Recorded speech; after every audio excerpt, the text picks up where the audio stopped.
Hi everyone, I'm Lucy Claire Grandwide, and today I'm going to be giving you my informative speech. The topic for today's speech is the impact of gray wolf reintroduction in Yellowstone National Park. I want to start by asking everyone a question. How many of you enjoy exploring and restoring your peace in nature? I know that I can say with confidence that I love hiking, I love a scenic view, and I love bird watching. This is important because when we reintroduce a natural species to its habitat, it helps restore and balance an ecosystem, meaning that we can benefit from it.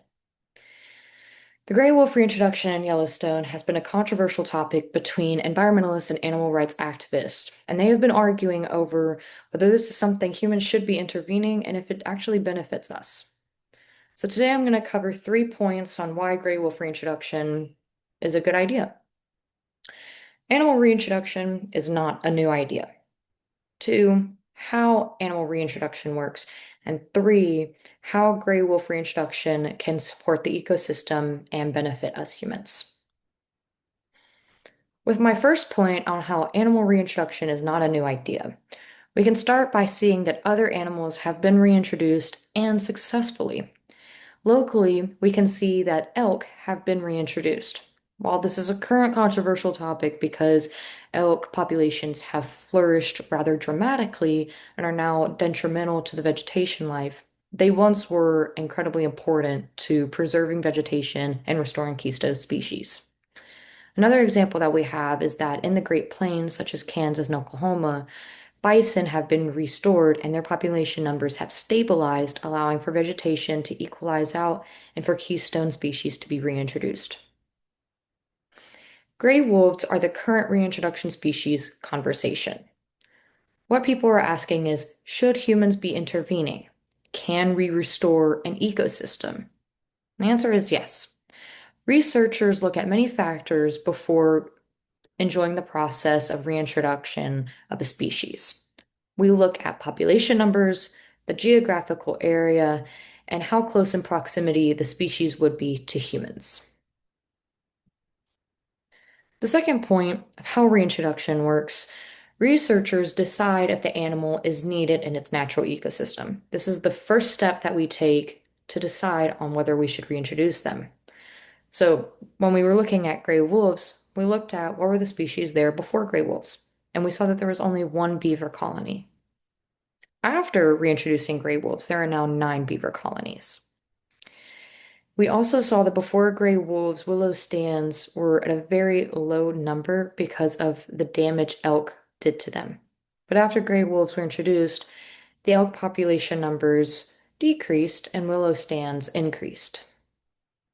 Researchers also follow this reintroduced species after the fact to see if they're beneficial. In 1995, 14 wolves were reintroduced to Yellowstone National Park, and 13 out of those 14 flourished with no human intervention. Though we did find that there were two impacts to humans. One, gray wolves were killing livestock and at an alarming amount.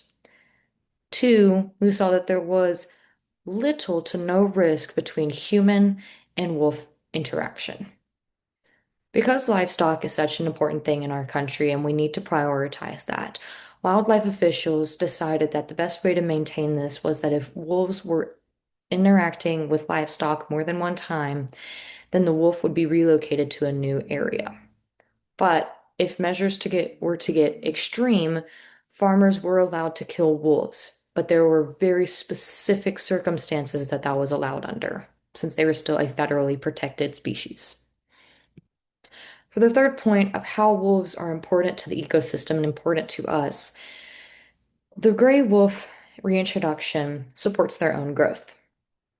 With this, we can see that gray wolves were under the endangered list. But once their population numbers started to pick up, we were able to reclassify them under Section 10J.